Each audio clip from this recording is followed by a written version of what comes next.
안녕하세요, 에이터 K입니다. 실사 영화로 리메이크된 알라딘은 꽤 즐거운 영화였습니다. 어린 시절 보았던 애니메이션에 대한 추억을 떠올릴 수도 있었고, 알라딘과 자스민이 시장통에서 파쿠르를 하는 장면도 속도감이 넘쳤죠.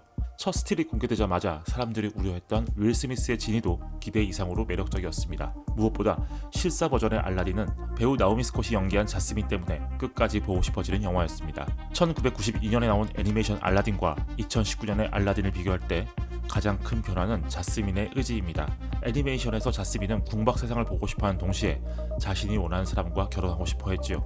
2019년 알라딘 속의 자스민은 그것을 포함해 더 큰 꿈을 가지고 있습니다. 바로 자신이 아버지를 이어 아그라바의 술탄이 되고 싶다는 꿈입니다. 영화는 자스민이 단지 아름다운 공주가 아니라 준비된 후계자라는 점을 강조하기 위해 원작의 장면 하나를 바꿉니다.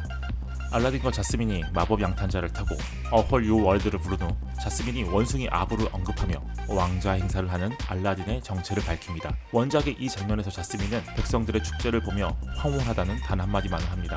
하지만 실사 영화의 이 장면에서 자스민은 백성들이 있기 때문에 아름다운 것이라며 저들에게는 그걸 아는 지도자가 필요하다고 말하죠. 술타를 꿈꾸는 자스민이 아그라바의 백성들에 대해 가진 마음을 드러내는 상황입니다. 영화에서 자스민의 존재감이 가장 크게 드러나는 부분은 스피치리스를 부르는 장면입니다. 자파는 자스민에게 못 본 척, 못 들은 척 있으라고 하지요. 자스민은 병사들에게 끌려 나오는 상황에서 이 노래를 부릅니다. 나는 침묵하지 않을 것이고 당신은 나를 조용히 있도록 만들 수 없다는 메시지의 노래입니다. 알라딘의 이 장면은 최근 디즈니에서 나온 애니메이션 및 실사 영화들이 보여준 경향에 맞닿아 있습니다. 겨울왕국의 엘사와 모아나의 모아나도 과거 디즈니 애니메이션 속의 여성 캐릭터보다 더 진일보한 캐릭터였지요. 실사 영화로 리메이크된 미녀와 야수의 벨도 마찬가지입니다. 실사 버전의 제작진은 벨이 빨래를 하는 장면에서 그녀가 직접 설계한 세탁기를 사용해 빨래를 하고 그동안 책을 읽는 모습을 추가했었습니다. 뉴욕타임즈는 알라딘의 스피치리스 장면을 설명하며 어벤져스 엔드게임에서 페퍼 포츠를 비롯한 여성 캐릭터들이 모여 적에게 돌진하는 장면을 언급했습니다. 그처럼 페미니즘적인 메시지를 전하려고 한 장면이었다는 것이죠. 알라딘의 제작진 그리고 스피치리스를 만든 작곡가들의 이야기도 같은 맥락으로 들립니다.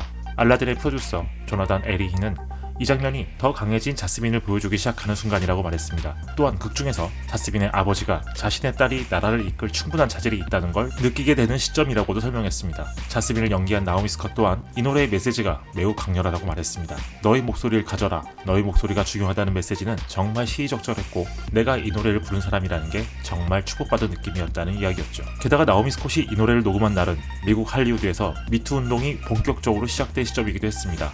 미국 USA 투데이에 따르면 알라딘의 프로듀서는 그날을 다음과 같이 기억했습니다. 우리는 노래와 자스민이란 캐릭터에 대해 오랫동안 이야기했었다. 그래서 그날 우리에게 이 노래는 그 이슈와 함께 생각될 수밖에 없었다.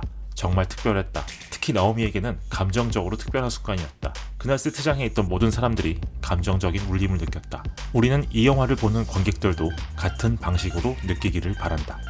이 노래가 영화 속에서 등장하는 상황을 볼 때 자스민의 스피치리스는 겨울왕국 엘사의 레리꼬와 같은 곡입니다.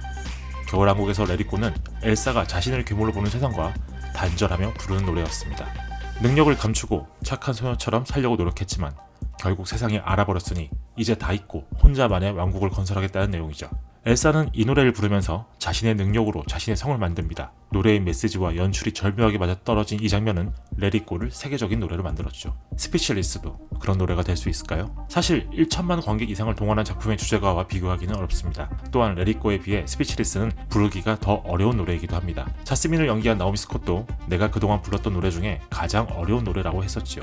하지만 부르기 어려운 노래라고 해도 알라딘을 본 관객은 극장을 나오자마자 뮤직 스트리밍 어플에서 스피치리스를 검색하게 될 것 같습니다. 이 노래가 나오는 장면은 알라딘에서 가장 핵심적인 클라이막스이고 애니메이션을 리메이크하면서 가장 공들여서 계획한 부분이니까요. 저 또한 극장을 나오자마자 스피치리스를 찾아 들었습니다. 그래서 이 노래에 대한 정보를 찾아봤고 또 그래서 이런 영상도 만들게 됐네요. 함께 해주셔서 감사합니다.